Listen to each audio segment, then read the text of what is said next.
curricula for schools.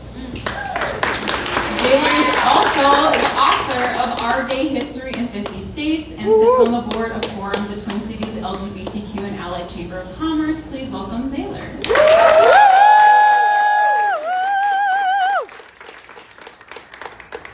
Sasha Cassadine is originally from Memphis, Tennessee, and describes herself as an artist, gamer, chef, and diva. Sasha is the hostess, MC, and show director of Flip Phone Drag Brunches in the Twin Cities, and if you haven't been, you gotta go. And she's also the mother of the Royal House of Divine Cassadine. Sasha also sits on the board of directors of QUEERSPACE Collective and is passionate about creating space for queer youth to express their true selves. Please welcome Sasha.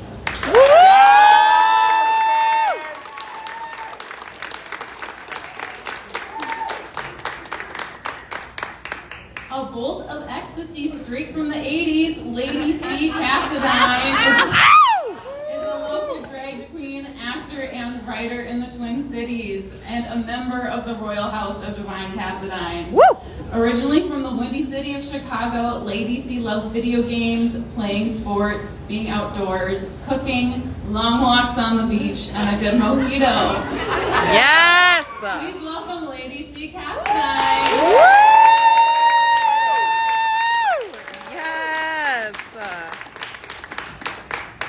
But absolutely not least is Lauren Mitchell.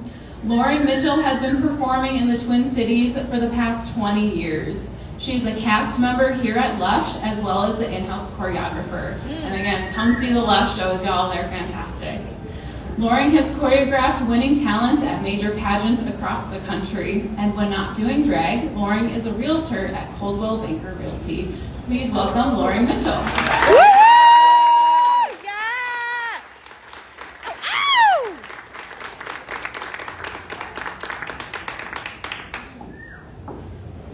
I'm going to pass it off to Z for the discussion. Thank you so much, and thank you all for being here and supporting QUEERSPACE Collective. So give yourselves a big hand for that. Woo!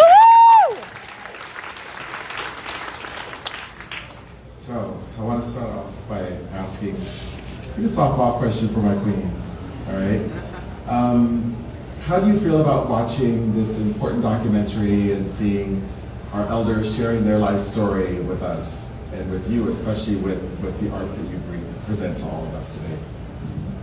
I'm going to say I absolutely enjoyed it because that's what I grew up with as a drag queen. These are some of the queens that raised me to be elegant, to be glamorous, to be loud and proud. So the film, it was amazing. I actually want to watch it again where I can sit at home and cry privately. It was so good, y'all. It was so good. Yeah. I'm going to let Lauren speak first. Because I'm older? Probably. You be quiet. You should have been. Maybe it was in the background. You don't know. I am gonna go on with Sasha here. Like those, when I started drag a long time ago, these are the queens that I learned from, and these are the queens that always told you how hard it was to start. There weren't many places to go to perform. And so getting caught, being arrested, that was the risk that you were willing to take to be your true self, to perform, or just to hang out and have fun. So that really hit home. And you know, I would have to say, because I did not grow up with any of this. Like I stumbled into drag, Sasha found me and was like, please be my daughter. And I was like, I don't know what this means. So like watching these things, as they mentioned at the very beginning of the film, it's a lost piece of history that like many folks from my generation don't understand. I'm fortunate enough to have a mother who's consistently telling me stories that are either hilarious or heartbreaking, but it has created the foundation of who I am as a drag performer today. And you know, to exist in this capacity is a blessing and fortune because I can walk down the street from Saloon in drag and you know have a sense of safety or a community that will back me up when that's not what they had. So it's informative to see where we came from and how we got to where we are. Yeah, absolutely. Knowing your history is super important. So, so this is a participation part. How many of you had seen this movie before the event tonight? Anybody raise your hand? How about the movie Paris is Burning? Anyone? All right, more folks for that. So if you haven't seen Paris is Burning, same thing, black and brown. Yeah. All part of our history, all important elements of our history. So, a follow-up question for our esteemed guests here. You know, what are some of your key takeaways in regard to this movie, if there are any in regard to that? Because I know that, you know, drag is an important art. We'll get into the fact in regards to the challenges that there is as it relates to drag today. But what are some of the key takeaways that you have, or that you've taken away from either seeing this movie today or reflecting on this history or other movies like this in the past? Baby, live your best life. Like, completely, because, like, again, I stumbled into drag and I would not change 1 second of it. I feel like my mental health is significantly better. My idea of what I want to do with my life is significantly better, and I can blend it into so many different things, from fashion and technology to media and film, and I have so many options rather than, you know, what I was going to do. I was either going to go to college for sports or architecture, and I ended up going for theater and then stumbling into Sasha, and that's just changed my life completely. So my takeaway from this is just do what you need to do despite, as you have said, like take those risks, because to live your best authentic self is the best thing that you can do for yourself during this however long lifespan we have.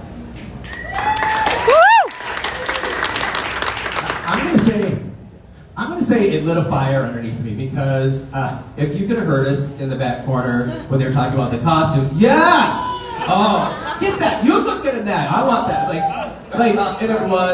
and it was amazing. Like, just to see, like where it all came from, and you know, using feathers in a show, or just how the costumes were made. Like, that's kind of lit a fire underneath me. Like, I need to like kick up my wardrobe again. Girl, you look glamorous. Well, Yes, you do. Yes. Still, you know, you wear things for a little while, and I'm like, you know, it's time for a change. So, but it also just makes me proud of where I am now, and the things that I get to do, and the interaction that I get to have with other queens, and people that come to see the shows. I'm going to say the same thing you said too. Like, I think that it just made me see that the role that we play as queens is way more important than just making money and performing. We're also politicians, we're therapists, we're also inspiring you every day to live your best life and be your true authentic self. You know, in any form that is.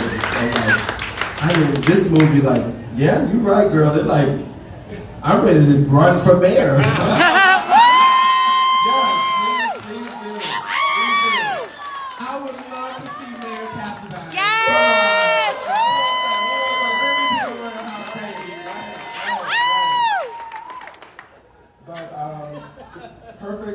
Perfect segue to the next question. So, it's an important one. This might touch your heart a bit. You know, what was the most uplifting moment for you in living your true and authentic self?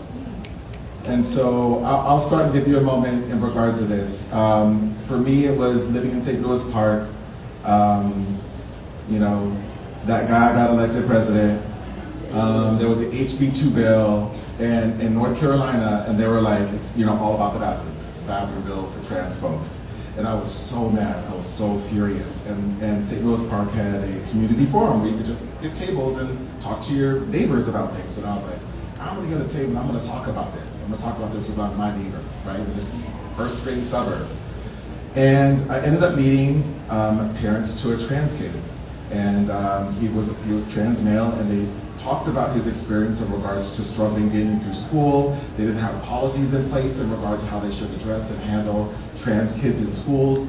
The yearbook had his dead name in it. I mean, it was all this stuff. And I was like, I didn't have LGBT folks, elders in my community where I was growing up, and I was like, I'm one of those LGBT elders in the community that should be there fighting for these kids and doing what I can do. And I was like, I have the skill set, I'm an attorney, I can do things. And so, you know, connected with the parents and helped them advocate and stuff, and it took a long time. We ended up having to get some school board members taken out, and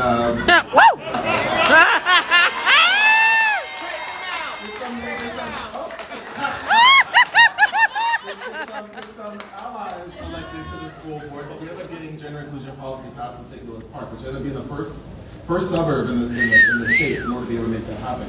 And it's because finding and knowing that we needed to be there for those kids the way that we wanted somebody there for us when we were younger, right? And so for me, it was that's an important thing for me, for being able to know that I was able to live my truth, to be able to provide something and to be able to give back. So what was the most inspirational or uplifting moment for you in regards to, you know, living your truth, where you're like, this is exactly where I'm supposed to be, this is exactly where I'm supposed to be, this is exactly what I'm supposed to do? I will say for me, because I watch a lot of news, and unfortunately, because I like to know things, I watch Fox News. And I think what made me feel a little more like inspirational and more empowered is that I have a platform where I can speak to a lot of people that are not like us in this room. So what I chose to do with my platform is all of this grooming business, all of this, we're trying to sexualize your children. Well, let me tell you something. The only thing we're grooming is our wigs and our costumes. We are not concerned about grooming your children. If anything, if you walk around speaking that kind of rhetoric, you're grooming them to be destructive people in our society. Yes. We do not need that. Nobody's gonna top that. I think mine's a little bit more basic. When I actually have been doing drag for 20 years, but I stopped for a while because it didn't bring me joy. And so I would do it once a year. I would do like maybe a softball thing, or I'd do something once in a while. But Lady Victoria, or Mrs. Victoria, asked me, like, do you want to just come and perform at Lush? And I said, great. And so 1 or 2 shows turned into more. This is getting somewhere. And so she brought me on, and we started doing brunches, and we started bringing in kids. And I was shocked. And it's not so much the kids, it's the kids' parents come up and say, thank you. Thank you for doing what you do. Thank you for giving my kid a high five. Thank you for giving them a hug. Just thank you for performing. And so I was like, oh balls. That's not something I expected. But you got to appreciate it, and you got to hold on to it, and truly make it part of your heart. Yeah. Yeah. Honestly, this might sound a little bit cheesy, but I would have to say getting adopted by Sasha. And the reason I say that is because I graduated from the U of M, from the Guthrie BFA acting program, and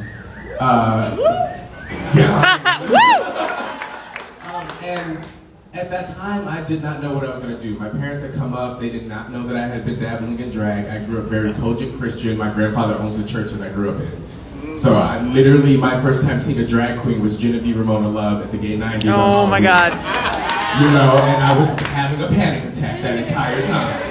But by the time I graduated, I was like, I don't know what I'm going to do with my life. I was in a pretty, crappy place, and I was like, let me do something that's just, out of the ordinary. Met someone who wanted to put me in drag, saw an ad for a flip phone open stage, and said, let me just do this for one night. Sasha asked me to give me her numbers, to book me for something else. And when I met with her, this woman was talking about me like I had won Drag Race. And I never intended to do drag. I was terrified of it. And I was like, well, I don't know what I'm gonna do now. And she was like, well, I've got ideas for you. Fast forward 5 years later, I'm your reigning flip phone superstar. Woo!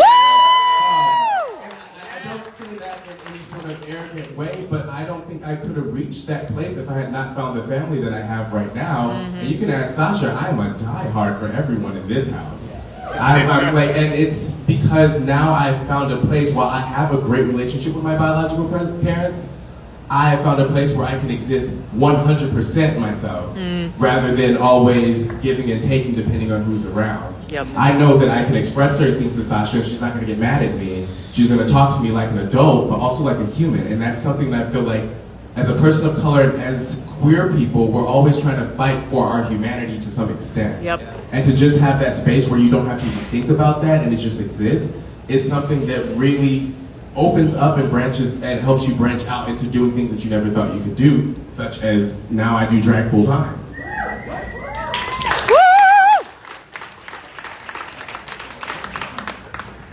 You know, the aspect of our chosen family is a really important and essential element to the LGBTQI plus community, right? Because as indicated, you know, this is the place where you can be your full and true and authentic self.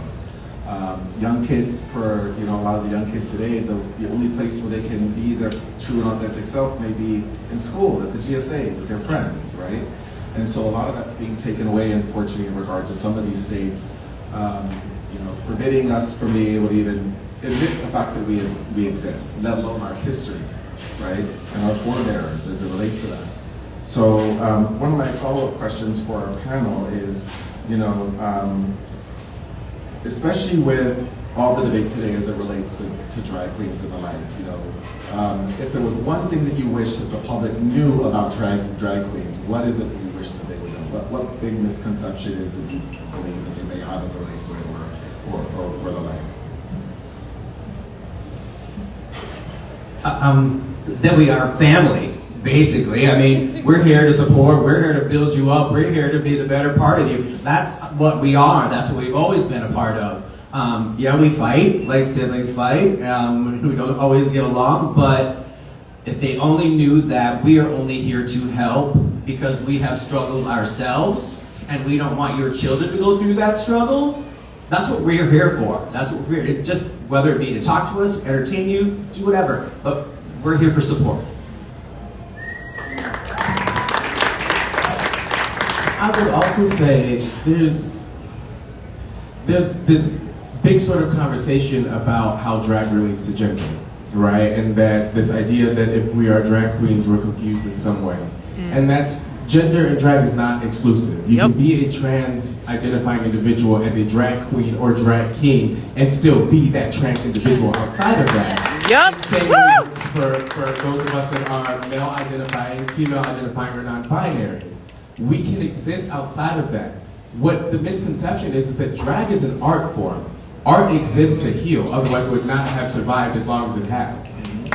You know, so this is an art form that is to benefit the community and also benefit us, because we get some solace, some therapy, just some peace of mind by just existing in this way. And that's something that is left out of this conversation. That this sits with, girl, it takes just as much energy to do drag as it is to play football. I will tell you that right now. Drag is not a contact sport, but it is a you know, so that's something that's left out of the conversation. We are stretching, we are cooling down, we are working out to maintain that physical stamina as well as a mental stamina, and also we hold a position in the community. That's another type of mental stamina that we have to uphold.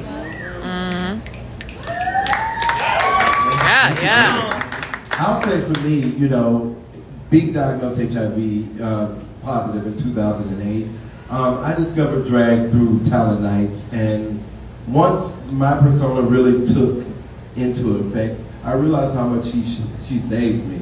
You know, HIV, especially when we were coming up, it was bad. You were toxic, you know. People didn't want to share silverware with you, let alone be in the same space. And Sasha just gave me something to look towards every day. Behind every queen is probably, or king, is something broken that drag helped to fix. And she gave me a reason to live, and that's why I love it so much. You know, an important element of the movie, especially given the time, was that you know, majority of the folks in the movie lost people to HIV and AIDS, and I'm part of Generation X. You know, in our schooling, we were taught that, you know, if you had sex, you were going to die. You know, so it was all about, you know, condoms and all that kind of stuff. So I didn't lose anybody to HIV/AIDS until actually pretty recently. Actually, after PrEP was out and everything like that. So it's still an issue within our community. We still need to have those discussions with people. We still need to make sure that there's no shame as it relates to it. Because, you know, when we can't have those honest discussions with members of our chosen family as it relates to these things, then we're pushing them away from us and pushing them into the arms of not taking care of themselves and not taking care of their health. So that's just your PSA for the day. Yes, PrEP's out there and everything, but there's still a lot of stuff that can still get you, and we still need to be vigilant as it relates to that. And so, you know, especially as it relates to, you know, our elders, which is really what a lot of what this movie is about. So one of my questions for our queens here is, how do you feel the LGBTQI plus community is doing as it relates to connecting elders with our younger communities and the younger generations? I know that when I was writing the book, Our Gay History in 50 States, and a lot of the discussions I had, there was a clear divide in regards to our younger generation, our older generation. For example, the use of the term queer, right? There's a clear divide as it relates to that. And I remember being the young person at the club, being like, ooh, look at them old girls over there. Now I'm not old yet.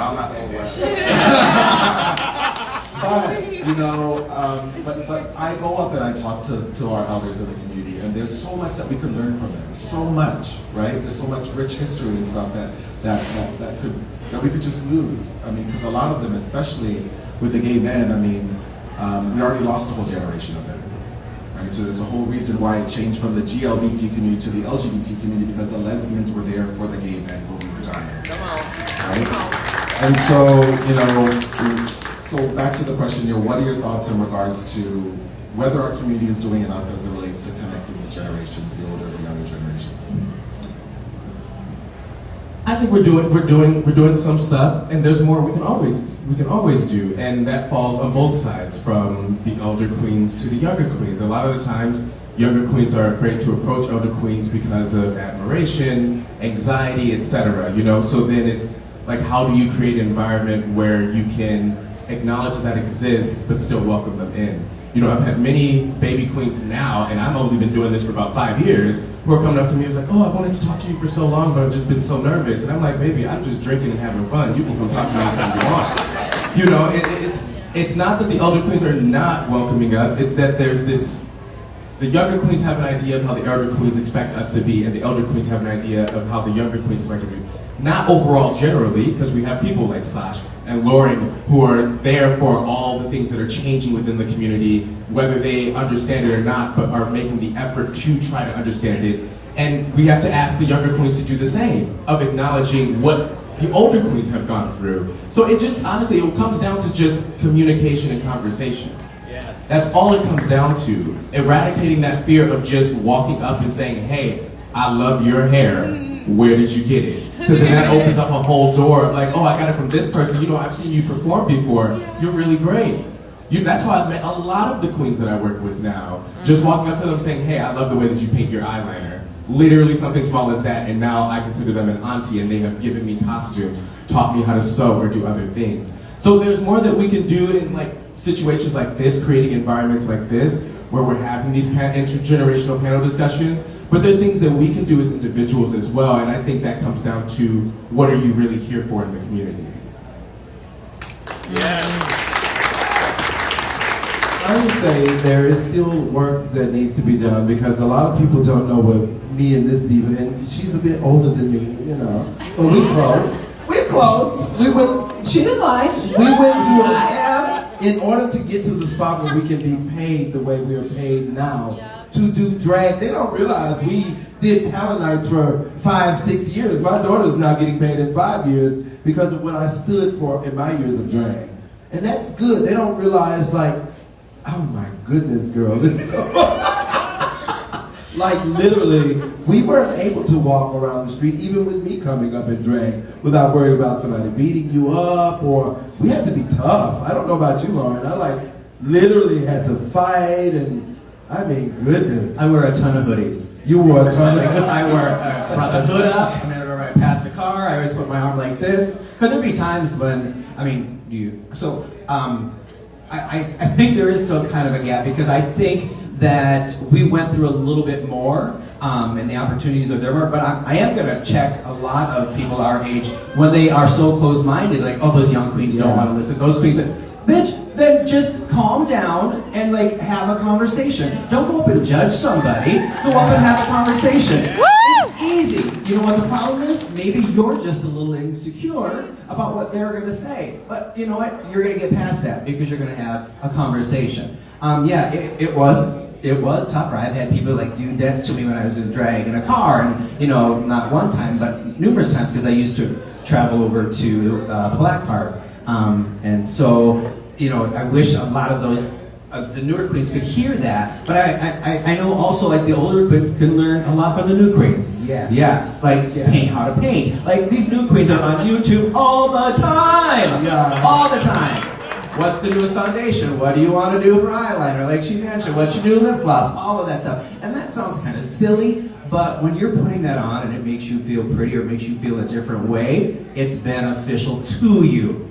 So I think there is a line, there is a gap, and we're constantly working on that because you know what? Those younger queens are going to get older, and they're going to see that they're going to have to also deal with the younger queens and what they've gone through. So I think it's going to be a rite of passage kind of thing.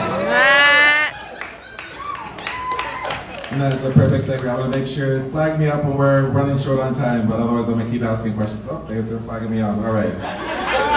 So this is actually the perfect segue in regard to this because I'm about speaking our truth from our community. And when I need to call out our community, then I'm going to call out our community, right? Yeah. And so in the movie, they also reference the fact that, you know, the prominent LGBT organizations at the time were disparaging those that were femme, right? Those that did drag, those that were feminine, those that were gender non-conforming, those that were transgender. My belief is that that's still something that's prevalent today within our community. There was a lot of hoopla in regard to getting gay marriage passed, and then once gay marriage got passed, I think a lot of gays and lesbians were like, well, we're good, and then they walked out the door, not knowing and understanding there's other letters that are part of our community that need our help and support. So especially with those, I mean, one of the things that I had mentioned when I spoke at National Coming Out Day and Judy Shepard was there speaking at the same time, I said it shouldn't be harder for you to come out as, it shouldn't be easier for you to come out as gay and lesbian to your straight friends as it is to come out as bi or trans to your gay friends. Let me say that again for you to hear that. It shouldn't be harder for you to come out as gay and lesbian to your straight friends than it is to come out as bi or trans to your gay friends. And so that's what that we need to do as a community. And so my question for the panel is, you know, have you felt as though you're still being rejected by the community, or you're being rejected by the community in ways that were referenced in the movie? I mean, we remember the video of Sylvia Rivera being wooed by our gay and lesbian siblings when she was there she had been there from the beginning and been trying to fight for absolutely access and freedom for everybody. And so what are your thoughts in regards to whether we've progressed enough or whether there's still space for us to be able to improve? I'll say there's always space to improve, but I've, again, been fortunate enough to work with Flip Phone events. So I'm able to, again, touch a lot of people who are not like us. And I just make sure that I use my platform to let them know, if you love me like this, then you'll love people like me out there, people who are not like me out there. I don't think love should be measured on who you want to be in your personal lives. If you tell me that you're trans, so what? What? You're trans. I'm glad. Thank you so much. What are your pronouns? It's just all about respect. You know, I think that's what we're missing in this world is just respect.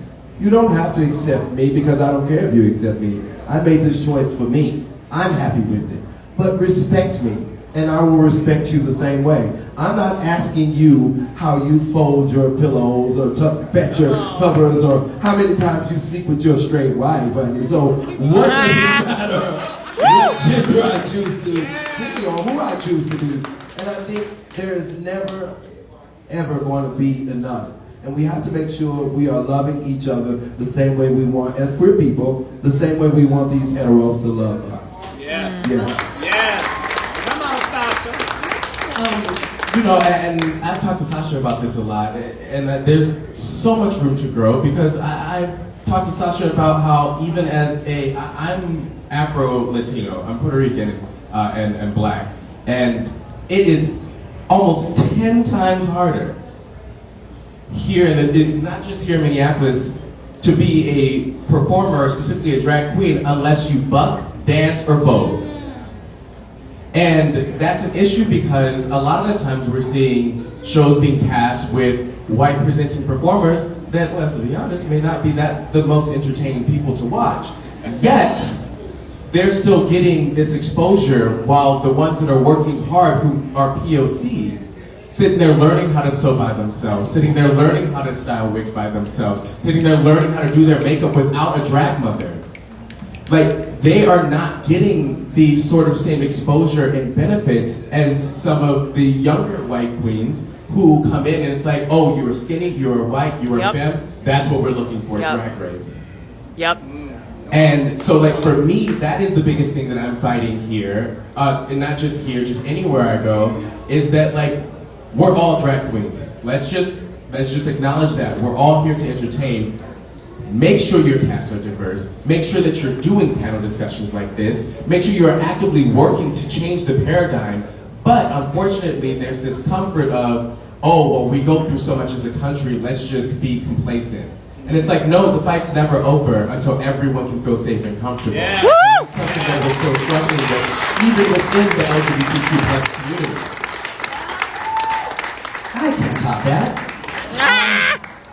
You know, I'm gonna go 2 different ways. One, when I grew up in a very small town, like a lot of these ladies did in the movie, like 2,500 people. And when I finally came out, I actually surrounded myself with a very diverse group of people. Like, my friends were drag queens, they were trans, they were, I mean, I had the whole rainbow of friends, and I've continually done that. So for me, my struggle is, how do other people not do that? How do you not understand that enriches your life?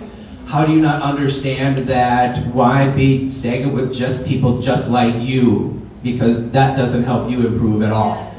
Whether that be drag, whether that be straight, whatever profession you're in, like, you need to incorporate everybody into your life. Having said that, yes, I mean, there's always going to be a gap, and there's always going to be, for us, room to grow. It always is. There's going to be a struggle somehow, somewhere. As long as, and at the Queens, here we are, addressing it, because that's we're the first ones to do. We may be insecure sometimes, but we're some of the loudest bitches ever to talk. I'll tell you that much. I was super nervous to come up here and talk tonight. Now I don't want to put this microphone down. And that's okay. I'm not always the most eloquent person, but we always speak from the heart, and we speak from experience. So, yeah, there's always work to be done, but I think we're getting there. And as long as we listen and move forward, we're going to close those gaps. So I'm getting the roundup, so this is the last question. Now, I know that none of us up here identify as trans, but trans folks have been an integral part as it relates to all of our lives. And so one of my questions, an important question for folks is, I think, you know, how is it that you feel folks can best support and serve as allies to the trans community? Because I know that we are all allies as it relates to the trans community and non-binary community here. And so, you know, trans kids are under attack across the country. Trans kids in sports, access to health care for anybody that's trans. Yep. Criminalizing parents that are supporting their kids as it relates to their gender identity. So, you know, based on your experience and the communities and the circles that we're in, we're likely, you know, surrounded by a larger percentage of trans folks than perhaps the vast majority of the rest of the community. So, you know, what are you doing as it relates to supporting, you know, your trans siblings, or what would you want other folks to know as it relates to ways that they can support those that are trans? Listen. Woo! Listen. And I say that because we all have good intentions, we're well-intentioned, and sometimes we get so hyped up on trying to be so well-intentioned that we're not actually listening to what they need, and that isolates them even more. My drag daughter is trans. Like, just sitting there and allowing them that space to speak, because 9 times out of 10, they have not been allowed that space their entire life. Yep. Listening is so key. You do not have to respond to everything. And you don't have to have the right answer. You just have to be curious enough to try to help and let them lead. When you create a space where they feel comfortable to continue to speak up, they will tell you how to lead. And you just have to now be the face of that because of the privilege you may hold that they do not. Listen. I will say, provide a safe space, Yep. wherever that may be, whether that be in a club, whether that's your job, whether it's at a party. If there's a trans person there, they seem alone, I think it's on us to walk up and give them a safe space, say, hey, how's it going? You look great. Whether it be your job, you know, somebody's gonna be coming out of work. How does that affect their job? What what can I do to help them, make them feel more comfortable? So when they know they're going to get on that bus today and they're going to come to work, they don't have to feel a certain way. They can feel positive. So in any situation, I just think, what can I do to help support you to make you feel more comfortable? I'm going to say, like my daughter said, listen. I'm going to say, educate. Yes! Educate yourself. Yes. There are too many. We came up in the era where there was like what, a Nokia phone? I didn't even have a cell phone. Huh? Wait, did you have a pager? Oh, I had a pager. I had the bag phone. Yes. Yes! But right now, we live in a world with YouTube and all of these beautiful resources that we can learn to understand the things that we don't understand. So, at this day and age, if you remain willfully ignorant, it's on you. Come on. Preach it. And the one part that I'll add is creating space is important. Listening is really, really essential, right? And it's, it's listening to them and providing the resource that they need, right? Sometimes they just need somebody to be able to recognize that they exist. Sometimes we as members of the community, this is again, me getting on my soapbox, can be the worst critics. Somebody doesn't pass, we're going to talk about them. We're going to talk about how they look, we're going to talk about their makeup, we're going to talk about my wig. Girls, I know y'all have all done it. We have all done it. We've all done it, right? I'm a superstar. I don't know what you mean. We can choose not to do it in the future. I have to do it for a living. I'm a show director. Well, if the girls work it back here, right? But at the bars and all those different types of things, acknowledge their existence. Say hello. When you see that somebody that's transgender or gender non-conforming that's trying to order a drink at the bar, not here at Lush, but there's bars where they will pass them up and not provide them with drinks because they're not a cute, twinkie, gay, white man. Come on. Right? Yep. You say, excuse me, they were before me. It's all about that, right? Because we are the community. If there's a reason why, unfortunately, that trans folks are the most marginalized, where their deaths and their murders aren't as investigated as rigorously and the like, and it's because their circles that they interact in is just so small, right? That there's only so many trans and non-binary folks that they can feel as though that there's part of their family because the broader LGBTQI+ community isn't as welcoming as they should be. And so there's nobody there to yell and scream and advocate for them. And we all need to be there yelling and screaming and advocating for them. So this is my call to action for you to be that for our community. Because the younger generations are coming out more trans, more bi, more queer. Yep. And it's queer because they don't like the labels. Yes. I don't just like women, I like anybody. Woo! How is that damaging to those that are gay and lesbian? It's not. It's not. This is the evolution. These are the pavers that we laid out for them to be able to be themselves. Mm-hmm. Be happy that we're in a situation where they can be themselves and not have to identify with a label. Mm-hmm. Where we were limited to just so many labels back then. And now there's so many more. But even elders within our community need to learn and listen as it relates to that. This is part of the pathway. This is part of the yellow brick road that they've laid out for us. And so it's us being those evangelists of our community to call out our friends that are members of the community that aren't being as inclusive. Because we can't expect those that aren't part of our community to accept us if we're not willing to accept everybody within our community ourselves. Yep. So thank you so much for supporting tonight's event. There are others on the calendar, so make sure you come out for those as well. So I'll have our amazing hosts come back out and send us off. Just another round of applause for... Woo!